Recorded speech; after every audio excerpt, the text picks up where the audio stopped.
The words back in action are as much a promise as they are a title. After all, anyone who considers themselves a fan of Jamie Foxx or Cameron Diaz, and Netflix's algorithm clearly thinks there are a lot of us out there, will know they've been away from screens for serious reasons. It's been almost 2 years since Jamie Foxx experienced a stroke that left him hospitalized and initially unable to walk. So seeing him dance, kick, and float across sound stages again is the kind of rare catharsis that even AI analytics can never genuinely quantify. While Diaz's own reasons for stepping away from the screen were more voluntary, they're no less significant. Since the performer chose to retire from acting after 2014's Annie, she has not appeared in a new film for more than a decade.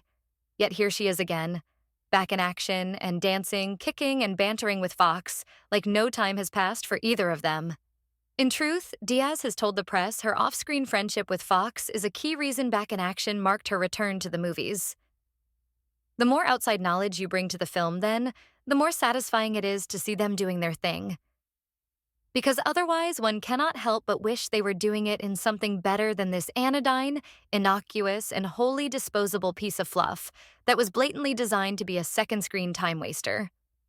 The film's premise is easy enough to digest, even when you're looking at your phone during the many expository scenes. Diaz and Foxx are introduced in a sequence set 15 years ago, when they were still hot shit spies at the CIA.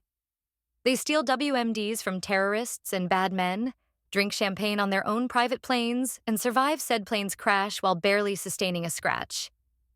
However, right before the aircraft went blasting into the Alps, the pair also learned Diaz's Emily is pregnant, and her partner Matt, Foxx, is the papa. So they used the close call with Oblivion to Irish goodbye the spy game and fake their own deaths. Cut to the present, and the pair are living a painfully recognizable form of suburban American normalcy. Matt coaches his daughter's soccer team. Alice gets her kids ready for school and dreams of Mom's Movie Mondays. And said youngins, teenage Alice, McKenna Roberts, and tween Leo, Rylan Jackson, think their parents are hopelessly lame. That might begin to change, though, after the olds go viral on TikTok by beating the clout out of some college twerps hitting on their underage daughter. They unfortunately end up back on the radar of old friends like CIA handler Chuck, Kyle Chandler, and bad mercenaries who want the MacGuffin they stole in that plane crash.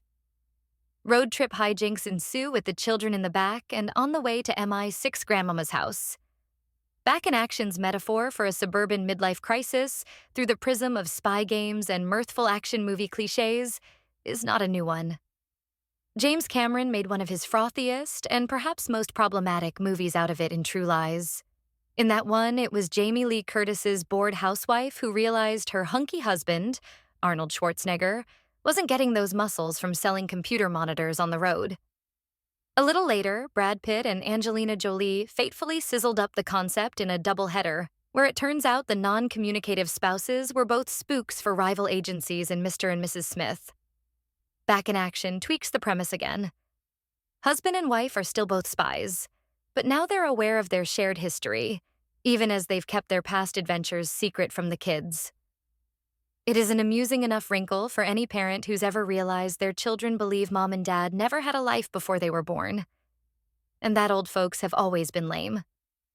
Director and co-writer Seth Gordon, Horrible Bosses Baywatch, might not be reinventing the wheel, but plenty of entertaining studio comedies of yore, including Horrible Bosses, have started from less.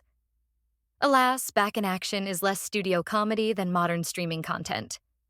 The action is largely pedestrian and obligatory, lazily hanging on popular needle drops that range from Frank Sinatra to Etta James. The jokes and plot twists are obvious, and the overall effect ultimately being adequate. It is meant to be consumed but never experienced, and even the thrill of seeing Foxx and Diaz back in action fizzles quickly. It's still nice to have Diaz and Foxx back, but next time let's hope they return for more than a Silicon Valley paycheck. Viewers will likely be happy to see Cameron Diaz and Jamie Foxx literally back in action, but next time let it be in a good movie.